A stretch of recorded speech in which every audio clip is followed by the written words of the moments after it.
Hey, it's your buddy, Peace and Harmony with you here today. Checking in on the topic of secrecy and its component and effect in the narcissistic, psychopathic, and codependent sort of victim relationship that is established within a personality disorder relationship dynamic. Now, just to recap, the narcissist has an inflated self-importance, grandiose thoughts, really trying to live the illusion, really lacking an awareness of their own limitations. So they really seek to transcend their own limitations by creating a false self-importance in the eyes and minds of other people, which involves several deceptive practices, including pathological lying, oftentimes impulse control, the development of a false self, basically a mask that they put forward in front of others to manipulate them, exploit them, and take advantage.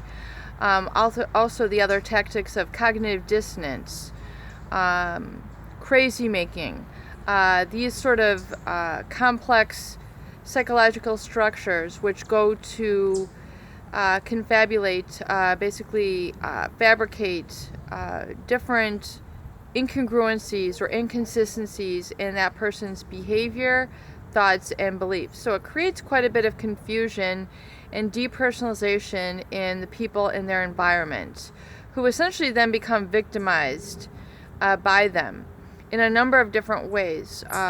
Strictly, on a very personal level, people can experience a loss of their authentic self, their ability to communicate, their ability to work.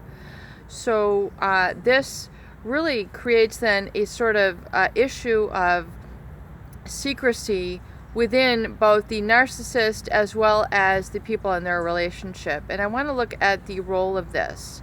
Now, the narcissist and the psychopath will have elaborate schemes to deprave people, to keep them as supply, to keep them manipulated, to keep them under control, to keep them under their power.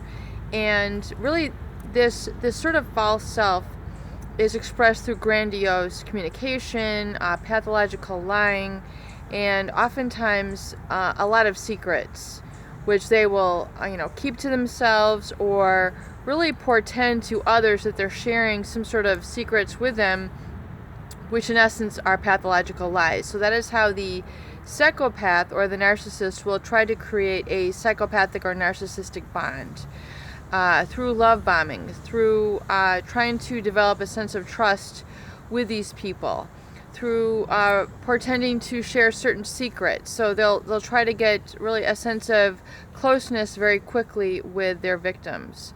But oftentimes this information is not based on truth, it is based on lies, and the person is essentially then swept up and lured in as a source of supply to this person, and essentially is there to serve their needs in a number of different manners, really whatever that person is needing.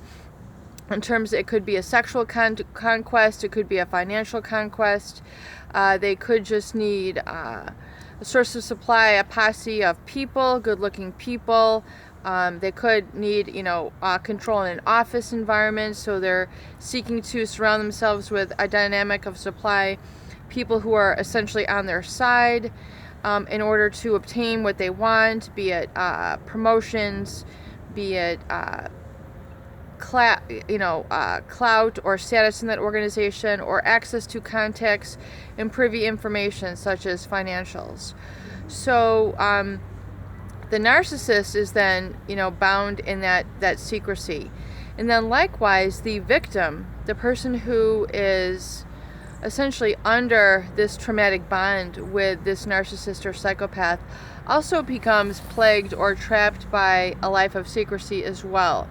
In other words, that secrecy becomes really an internal feeling of silence, where they have to subjugate, they have to basically sacrifice a lot of their own needs, a lot of their own wishes, a lot of their own communication and silence those in order to remain in this sort of subservient relationship, which a lot of people do get trapped in. And this secrecy eventually is going to have to come out and be aired out. It's going to have to emerge for healing and awareness to take place. So if you experience this sort of feeling where there's a lot of secrecy going on, and essentially it's not serving you, a lot of people get to the point where they no longer want to be with a person who they are depersonalized with, or have a feeling that they cannot trust this person. They've exposed this person, and they've discovered that this person is living double or triple lives, have different names, different phone numbers, different bank accounts, are behaving one way to one person and another way to another. It gets very, they create a very deep web of deception. And oftentimes to heal, the people involved in a relationship with a narcissist or a psychopath have to be able to speak up. They have to be able to be heard.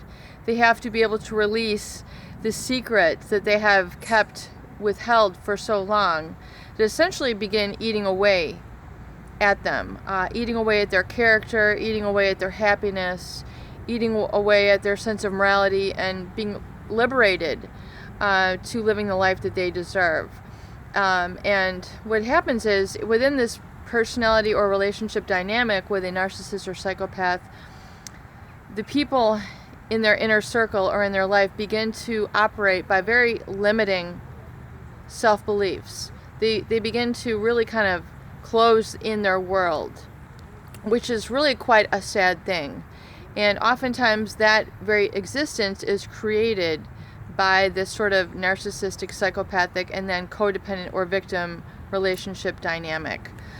So realize the effect and impact of this, and awareness is really the first tool to becoming aware of this and acknowledging this, and then releasing those secrets. No longer living a life in secret, no longer living a life in silence, no longer living a life in these self-limiting beliefs, or feeling subjugated underneath the sort of abusive communication and treatment of a narcissist or psychopath. That's really one of the very first steps to emerging and healing.